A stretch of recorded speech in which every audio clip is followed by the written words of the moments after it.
ምንም ያላደረገ አይመስልም። እባብ ምን ያደረግሽ ነው? ልጆቼን አባት እንደዚህ እንድትናገሩ በፍጹም አልፈቅድልሽም። አሁንም ትወጂዋለሽ ማለት ነው? አያገባሽም። ስማ ደረጀ፣ ከዚህ በኋላ እህቴን አታገኛትም። በዛ ላይ ደግሞ ታማሚ ባል እንዲኖራት አልፈልግም። እሺ እንደገና አንድ ነገር ልጨምርልህ። እቺ ማናት ዳጣ ነው ምናምን የምትባለው ልጅ ከየት ወልደ እንዳመጣት እነግራታለሁ። ከዛም ወደ አሜሪካ ትሄዳለች። ንብረቷን በሙሉ ትመልስላታለህ። ደረጀ ነግሬ ነበር፣ እንደማታሸንፈኝ ነግሬክ ነበር።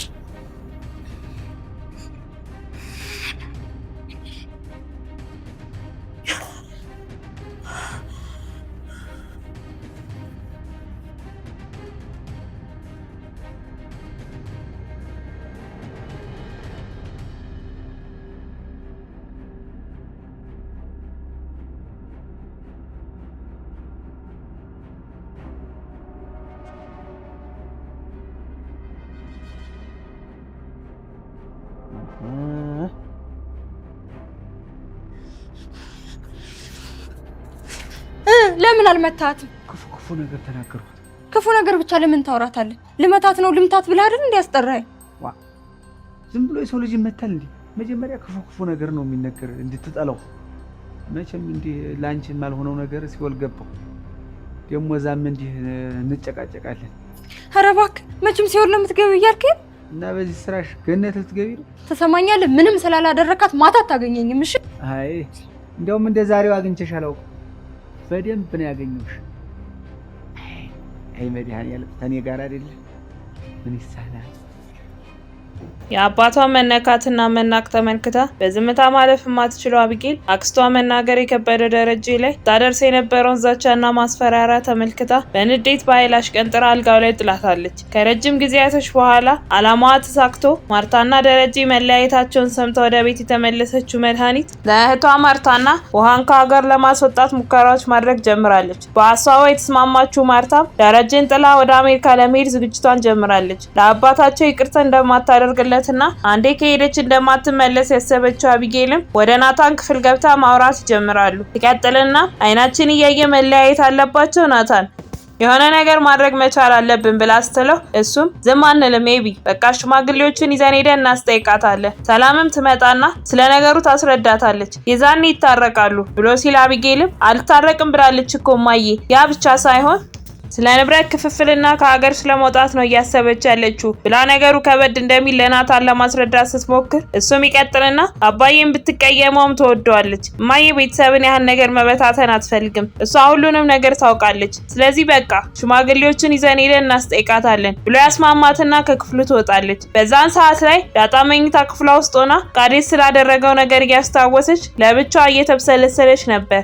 አስበልተኸኝማ ዝም አልልም ቃዴስ እሰራልሃለሁ ትልና ስልኳን አውጥታ ትደውልለታለች። ስልኩ እንደተነሳ ሄሎ ቃዲስ እንዴት ነህ ብላ ስጠይቀው እሱም ዳጣ እንዴት ነሽ? በጣም ይቅርታ እንደዛ ማድረግ አልነበረብኝም፣ ግን በቃ ከአቢጌል ጋር ምንም አይነት ነገር ስለማንደባበቅ ነው ብሎ ሲላት እሷም አረ ቆይ ለምን ታዲያ ታወራኛለህ? ካልተመቸ እኮ ለእኔ መናገር ትችል ነበር። አንተ ግን እኔን እሺ ብለን ለእህቴ ትናገራለህ? አስበላኸኝ ብላ ስትለው እሱ እህቷ ነሽ እንዴ? ያንን አላውቅም ነበር ብሎ ስጠይቃት ዳጣ እህቷ ብሆን ባልሆን ምን ይጠቅመሃል? ደግሞ እህትማማቾች ለመባል የግዴታ ከአንድ እናት እኮ መወለድ የለብንም ብላ ስትለው ብልጡ ቃዴስም ይሁን ችግር የለውም፣ ግን ደግሞ እህትሽም ሆነች ጓደኛሽ የእሷ ፍቅረኛ የእሷ ብቻ ነው። ቆይ ግን አንቺ ከመቼ ጀምሮ ነው እንደዚህ አይነት ስሜት የተሰማሽ ብሎ ስጠይቃት ዳጣም ካየው ቀን ጀምሮ ነው። በቃ እኔ ካንተ ጋር ጊዜ ማሳለፍና አብሬህ ማደፍ እፈልግ ነበር ብላ ስትለው በድጋሚ ወጥመድ ውስጥ ልትከተው እንደሆነ የገባው ቃዴስም ይኸውልሽ ዳጣ በጣም ይቅርታ እኔ አቢጌል ብቻ ነኝ። ይህንን ስህተትሽን በድጋሚ ለእሷ አልነግራትም፣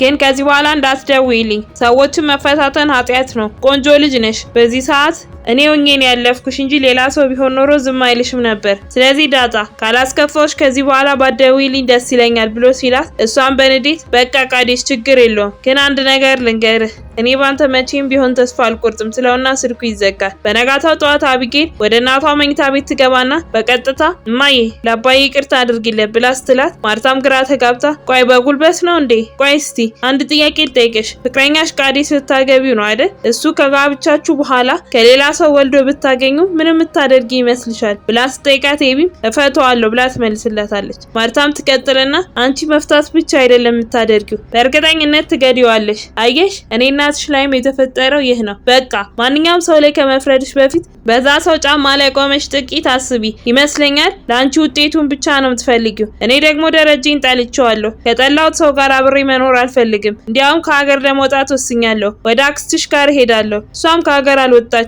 ተያይዘን እሷ ወደምትኖርበት ሀገር እንሄዳለን ብላ ስትላት አቢጌልን በንዴት እማዬ አክስቴ ትመክርሻለች፣ መጥፎ ነገር ትነግርሻለች። እሷ ከአባዬ ጋር እንድትለያዩ ነው የምትፈልገው ብላ ስትላት ማርታ ድሮውንም ቢሆን እኮ እሷን አልሰማ ብዬ ነው እንደዚህ ጉድ የሆንኩት ብላ ትመልስላት አቢጌልን በንዴት ክፍሉን ጥላ ትወጣለች። በዛን ሰዓት ላይ በራቸው አካባቢ ስትጫወት የነበረችው ውሃ አክስቷን ከርቀት ትመለከታትና በፍጥነት ወደ እሷ ጋር ሄዳ አክስቴ ብታይ እኮ አባዬ ማውራት አይችልም፣ ድምጹን ታሟል፣ ታናግሪው ራሱ ሰላም አይልሽም፣ ነይ ላሳይሽ ብላ እየጎተተች ይዛት ደረጀ ወዳለበት ክፍል ትሄዳለች። መድኃኒትም እዛ እንደገባች ደረጀ ነግሬህ ነበር፣ ያንን የሚያክል ሰውዬ እንደዚህ አንሰ መታየቱ ለራሱ በጣም ከባድ ነው። የሚገርመው ነገር አውቅ ነበር እህቴ እንደዋሻሃት እንደበደልካት እርግጠኛ ነበርኩ።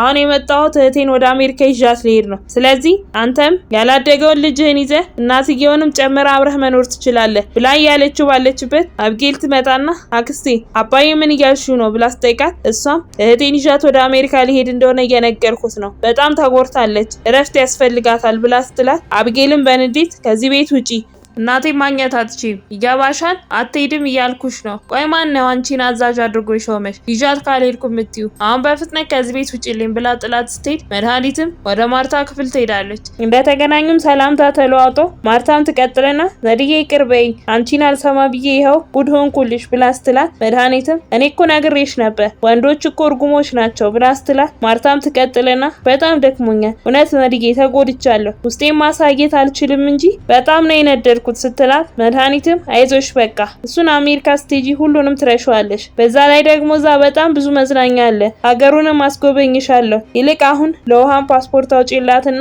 እሷንም ይዘናት እንሄዳለን፣ እናም ቤት ንብረቱን ደግሞ በቃ ሽጪው ብላ ስትመክራት ማርታም አይ እሱን እንኳን ትንሽ ጊዜ ይቆይ ብላ ትመልስላታለች። መድኃኒትም በንዴት መቼም ከዚህ በኋላ አብሬው እኖራለሁ አትይኝም አይደል ብላ ስትጠይቃት ማርታም ታዩና እሱን አሁን ከመንገድ ነው የመጣሽው፣ ሻወር ውሰጂና እረፍት አድርጊ፣ ይህን ሌላ ጊዜ እንወያይበታለን ብላ ካለቻትም በኋላ ነው ተነስታ ወደ ደረጀ ክፍል ሄዳ መዛት የጀመረችው። ሰማኛለህ ከዚህ በኋላ እህቴን አታገኛትም፣ በዛ ላይ ደግሞ ታማሚ ባል እንዲኖራት በፍጹም አልፈልግም።